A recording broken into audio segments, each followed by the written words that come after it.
Surgery के बाद क्या आपने कभी नोटिस किया है कि एक आंख आपको बेटर लगती है और दूसरी आंख थोड़ी सी रिलेटिवली कमज़ोर लगती है?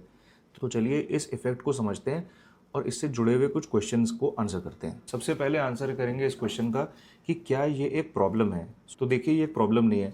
जैसे कि हमारे दोनों हाथ बिल्कुल सेम दिखते हैं, पर हम एक हाथ को प्रेफर करेंगे ओवर द अदर, जिसे हम डोमिनेंट हैंड कहते हैं। वैसे ही हमारे ब्रेन में एक प्रेफरेंस होती है जिसे हम कहते हैं डोमिनेंट आई इफेक्ट। ज़्यादातर इंडियंस में right eye will be a dominant eye and कुछ लोगों में left eye will be a dominant eye. So आंखें हमारी दिखने में हो सकता है भले ही सेम लगे, जब ब्रेन प्रेफर करता है, स्पेशली जब हम उसको कंपेयर करते हैं, तब आप देखेंगे कि ब्रेन हमेशा एक आई को प्रेफर करेगा। अब एक क्वेश्चन पूछते हैं पेशेंट्स की, सर ये सर्जरी से पहले तो नहीं होता था हमारे साथ? तो सर्जरी से पहले भी होता था, बट सर्जरी से पहले ना इतना इंट्रिकेटली आप चेक नहीं करते हैं।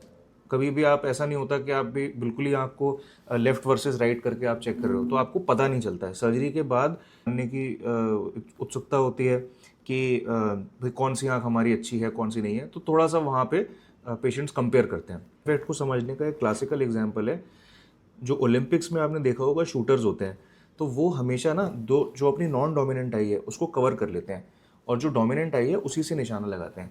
सो ये एक नॉर्मल फिनोमेना है, इसके लिए आपको घबराने की ज़रूरत बिल्कुल नहीं है। ये इफेक्ट जो है ये एक्चुअली एक अच्छी चीज़ है हमारे लिए। अगर दोनों आंखें बिल्कुल सेम होंगी ना तो उसमें डिफोकस का इफेक्ट नहीं आएगा। तो डेप्थ परसेप्शन के लिए ये इफेक्ट एक्चुअली हमारे फायदे। इसी इफेक्ट की वजह से हमें 3D चीज़ें देखने में बहुत अच्छा लगता है। लेसिक सर्जरी के बाद ऐसा कभी नहीं होता कि दोनों आंखें बिल्कुल एग्जैक्ट सेम स्पीड पे हील करेंगी।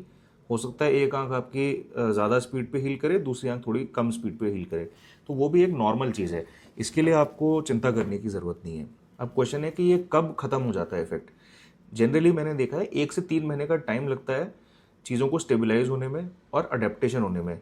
तो आपका ब्रेन भी इसको धीरे धीरे समझ रहा होता है और धीरे धीरे करके अडेप्ट कर रहा होता है। एंड आई विल रिक्वेस्ट कि अगर आपने लेसिक सर्जरी कराई है, सो आप बिल्कुल आराम से अपनी लाइफ को एंजॉय करिए। These things are absolutely normal.